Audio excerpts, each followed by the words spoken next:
Ever since being evicted from their home in Puchong, Selangor on June 29th for failing to pay rent, 37-year-old Grace Edward has been trying to make sense of the events that led her family to become homeless and to live in their beat-up car. For 10 days, her heart ached to see her 6-year-old son sleeping uncomfortably in the back seat, surrounded by plastic bags and boxes filled with their belongings. He also was suffering with me in the car. He couldn't sleep. On that time also he having fever, cold. I couldn't manage to do anything for him.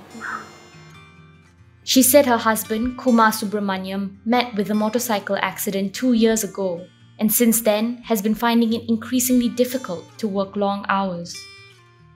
She said she tried to explain their situation to the landlord, but it fell on deaf ears. So I couldn't pay the house rental. I couldn't send my son for study. All is messed up. Kumar currently works 3 times a week as a freelance mechanic, and the 100 ringgit he earns weekly is spent on food and petrol. It has been extremely challenging, she said, having to live hand to mouth.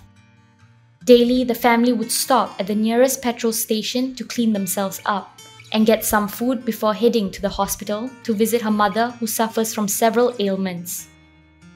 Since July 9th, Edward and her family have been staying in a flat thanks to a good Samaritan who heard about their plight.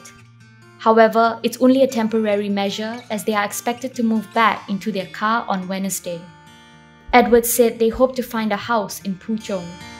It's very difficult for me because of the financial, because I couldn't have it. They asking for the deposit is more high, so I couldn't find that.